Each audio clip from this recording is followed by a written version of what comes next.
and the glories that would follow.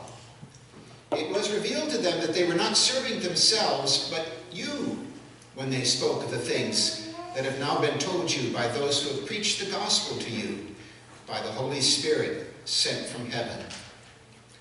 Even angels long to look into these things. These are the words of a servant of God. Thanks be to God. In the little churches, much smaller than Second Church, the little churches where I spent most of my childhood Sundays, we had some second-hand songbooks that had been passed on to us by more established Christian Reformed congregations. We used these books for song time before we kids went off to our Sunday school classes. And back in those times, the All Things Bright and Beautiful song that we just sang was still considered too childish for adult church. It was a children's song that was in the Sunday school songbook. And I remember on the next page was a picture of Jesus with children, a traditional picture that looked something like this one. And then I remember that on the opposite page from this picture was another song, a song that started out something like this. I think, when I read that sweet story of old, when Jesus was here among men, how he called little children like lambs to his fold. I would like to have been with him then. And then in the second verse is about wishing to hear his kind words, having his hands on my head, receiving a hug in Jesus' own arms. That's what I remember of this song. And there's another sort of similar song that I have found is a favorite of the generation that now comes to our Sunday afternoon worship services at the medical care facility. When I invite them to choose which songs they would like to sing, their number one choice is Count Your Many Blessings, which I've always considered interesting. But their second favorite is a song that rejoices that Jesus, the Son of God, that Jesus meets me in the garden, and he walks with me, and he talks with me, and he tells me I am his own. Both of these older familiar songs have lyrics and tunes that have a wistful sigh, a longing. If only we could have had the privilege of being around Jesus when he was walking here on earth. If only. In my first career, before I became a pastor, I encountered a different sort of if only longing, and this was in a young, ambitious, just out of business school, fast track to the top banker, who today I will call by the name Timothy J. Robinson. Timothy Robinson, like me, was a minister's son. Tim was struggling with his faith. He had a hard time accepting that the Jesus he'd been brought up on was the real Jesus. He was haunted by the possibility that the real Jesus was maybe the self-doubting Jesus that was portrayed in the rock opera Jesus Christ Superstar. Or maybe even worse, that the real Jesus was the edge of mental illness Jesus that's presented in the book and eventually in the Martin Scorsese movie that's entitled The Last Temptation of Christ. I remember Timothy J. Robinson said to me once, if only I could take a time machine back to Nazareth in about AD 20. If only I could spend just one day following Jesus, the 20-something carpenter, around town as he did his work, as he interacted with the villagers. Then I would know. Then I would know. If only. Peter, the disciple, the apostle of Jesus Christ, Peter, the one who wrote this letter, Peter was meeting some of this same kind of if-only feeling already just one generation after the life and death and resurrection of Jesus. In the introduction to the letter that we used as our opening blessing, Peter admits that he's writing to people who are having hard times, strangers, exiles, scattered people. And in verse 6, he acknowledges they've had to suffer grief in all kinds of trials. When Peter had first come through their land, telling the gospel story from his first-hand experience, his audience, this church, had to experience Jesus secondhand. They had to rely on Peter's testimony. If only, like Peter, they could have been there with Jesus, to see Jesus, to touch Jesus, to know Jesus personally. And the longer it was since Jesus was gone, the more the sureness of their faith and hope seemed to perish, spoil, and fade. So Peter starts out with encouragement. Maybe you could even call it a pep talk. He says, our hope is not perishing, it's living. It's living, he says, because Jesus Christ, the source of our hope, Jesus is alive. Jesus has been resurrected from the dead.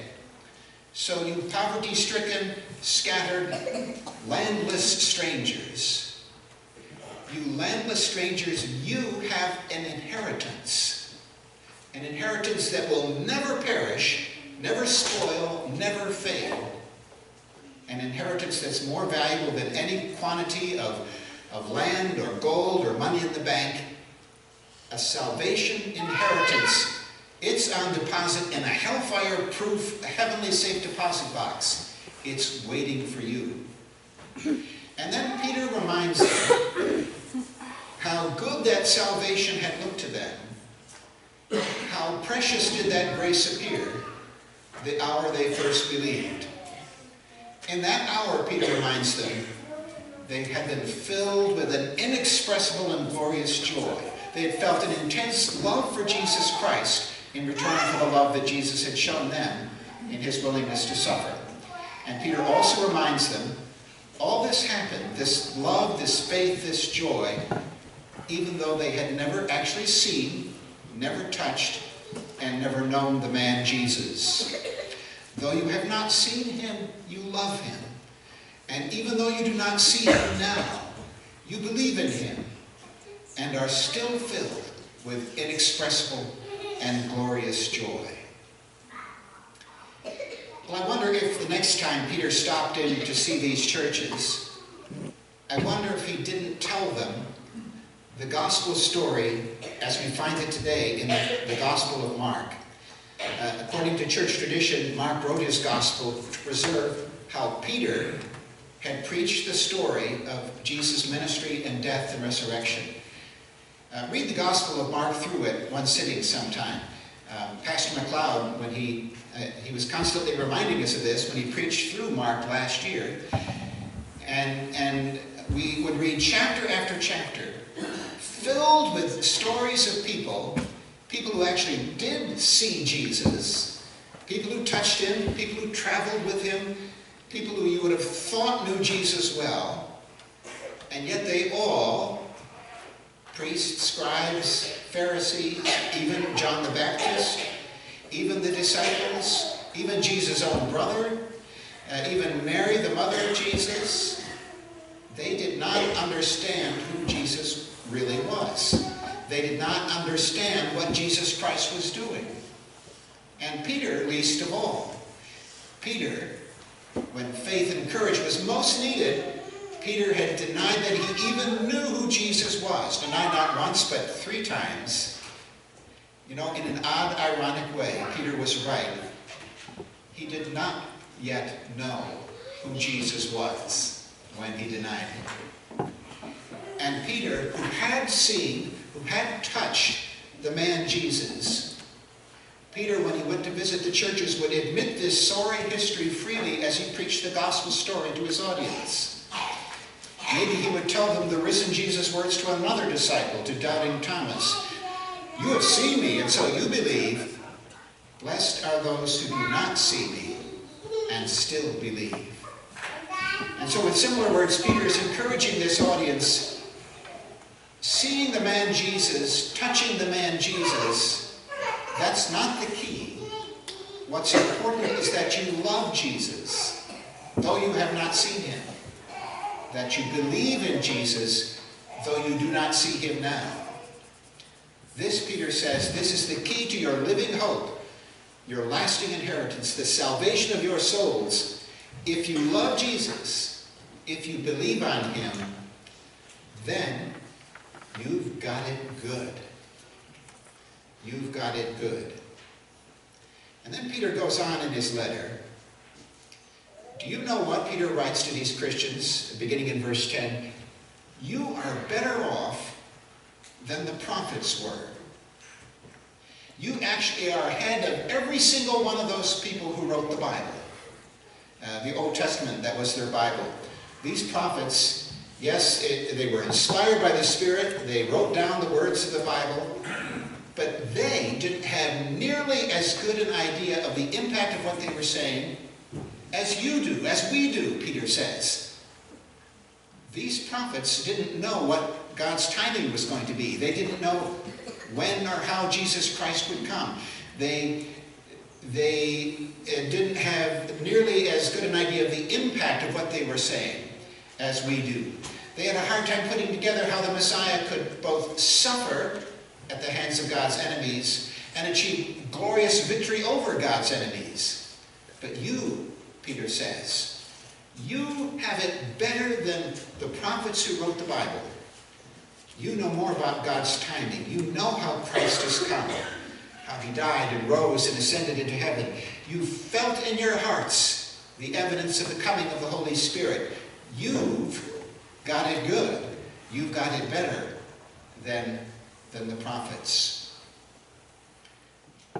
And even more, says Peter, you not only have it just as good or better than the people who walked and talked with the man Jesus, just as good or better than those who wrote the Bible, you even have it as good as the angels. Now, this must have been hard for those first century Christians to understand. Let's say you were given a choice of two options. Option number one, to be an angel. To be able to travel anywhere instantaneously. To walk with God now on the golden streets of heaven. To have a spiritual body.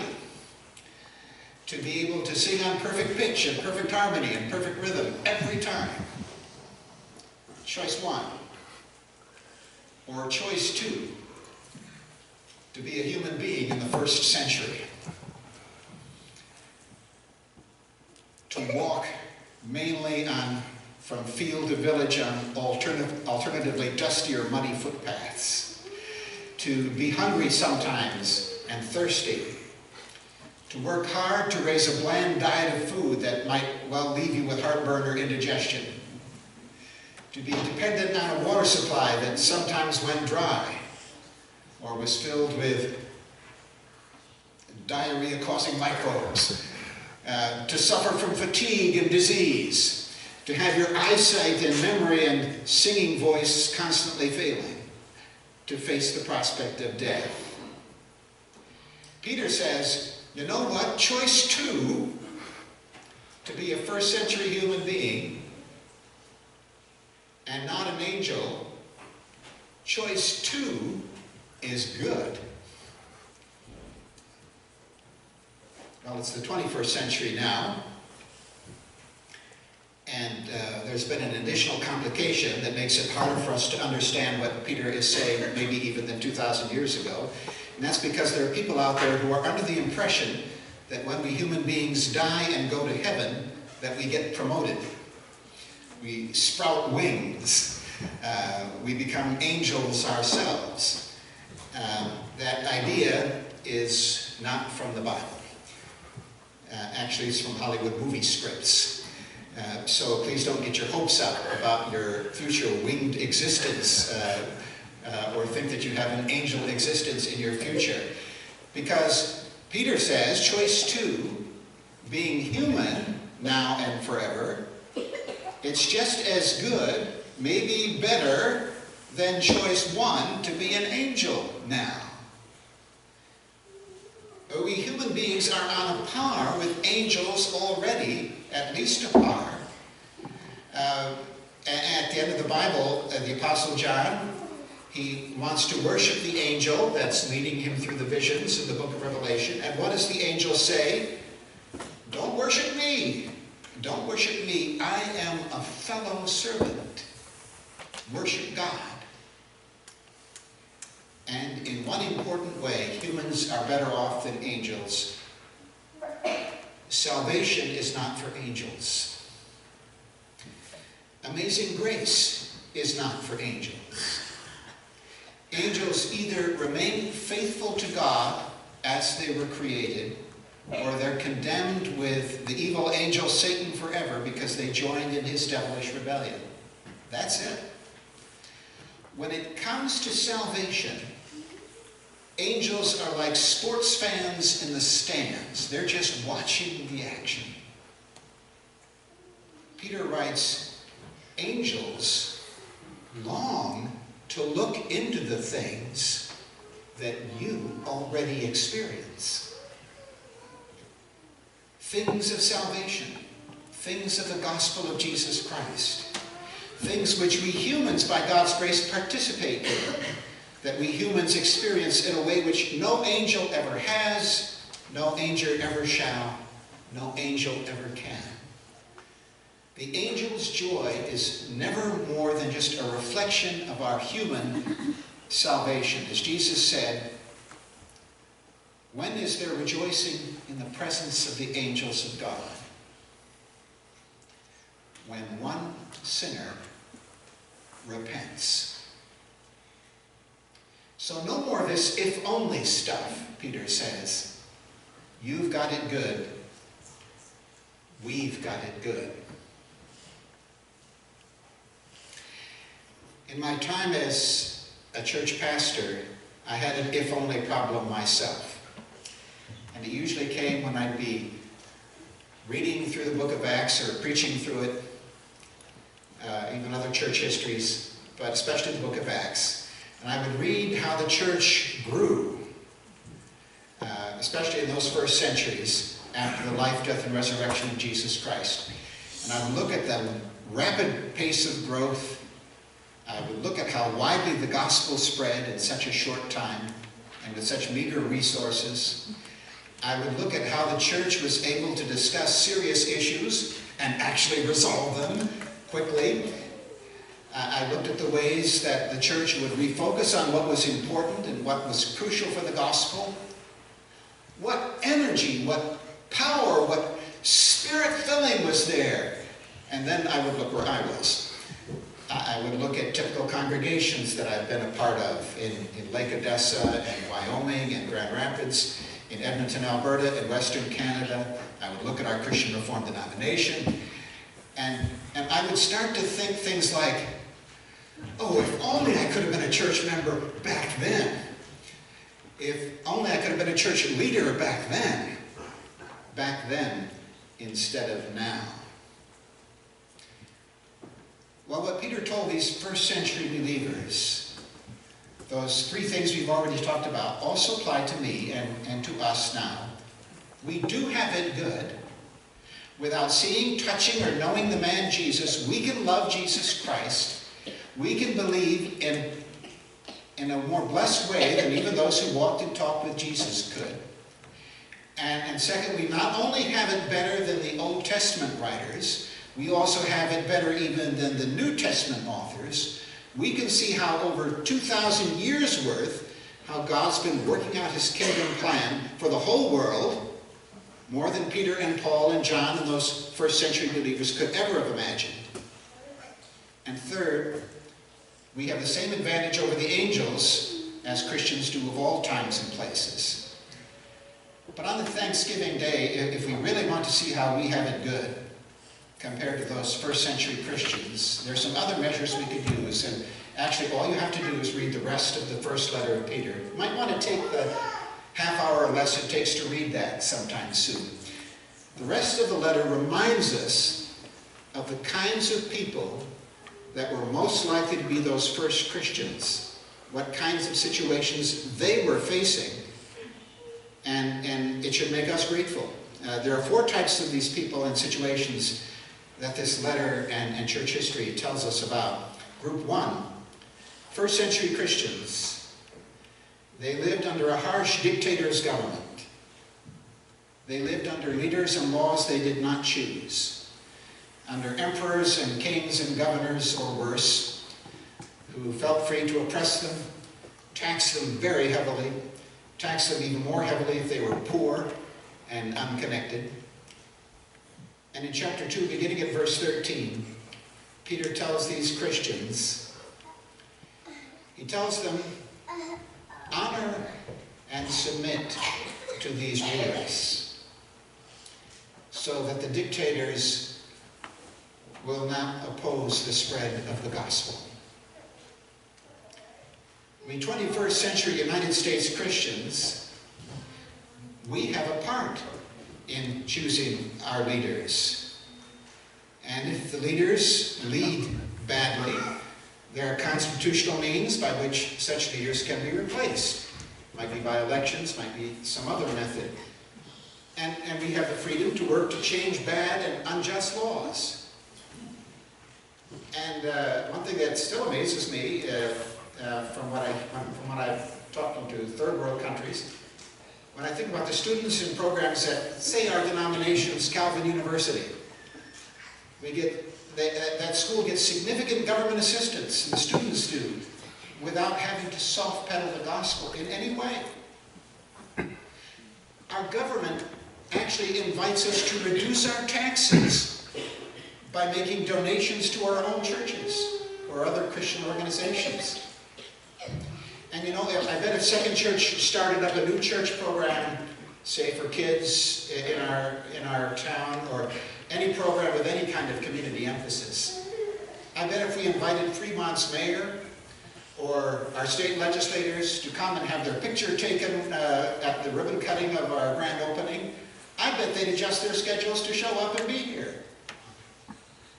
Compared to first century Christians that Peter was writing to, how oppressed they were by their government, we've got it really good. And then group 2, Christianity spread fastest among the lowest economic class. And I do mean the lowest, slaves. That's who accepted Christianity first. And in chapter 2, beginning at verse 18, Peter tells these Christian slaves, he tells them, you need to submit to your masters, not just to good masters, but also those who are harsh and might even beat you. Peter tells these Christian slaves to do this to be examples to the world of what Jesus Christ was like. We 21st century United States Christians are not slaves. We get to choose from many options as to what kind of work we want to do, who we will work for, where we will do it. I was listening not that long ago, one of those who advocates that there's no need to raise the minimum wage here in Michigan. And he was claiming that even a minimum wage worker in Michigan earns more than 92% of our fellow humans on this planet. And I have no reason to doubt that that's so. I personally might add that there's much less reason for complaining than for those that have incomes that are a multiple of that, but that's another story. Compared to first century Christians that Peter was writing to, we indeed have it very good. And group 3, Christianity in its earliest centuries usually entered a family through the female members of that family. But remember that women in that society were literally the property of their husbands, fathers, brothers, or sons to be dealt with as the men saw fit. A husband could divorce his wife, abandon her, leave her destitute for any reason, or for no reason at all. Husbands felt free to have multiple sex partners, while infidelity for married women was a capital offense. Wife beating was the norm. It would be centuries before the church would ease the pain of wives would try to ease the pain by enacting what was the first rule of thumb. That phrase comes from the maximum thickness of the stick with which a husband was allowed to beat his wife. But in chapter 3, Peter tells the Christian women, tells them you need to be submissive to your husbands, and especially if your husband is, up till now, an unbeliever. And with this purpose, so that your husband will be won over without words by the behavior of you, his wife. Christian women in the 21st century United States, we are not typically in this dire situation. And when they are, the law is usually on the side of the women, and that's a good thing. Compared to first century Christian women, we've got it really good. And group 4, in the early days of the church, Christianity tended to be the religion of the young. This in a society where younger people had to wait their turn for everything. Where fathers, as long as the fathers were alive, determined the vocation of their sons, chose husbands and wives for their sons and daughters. Where a young person changing their religion to Christianity would probably find himself or herself shunned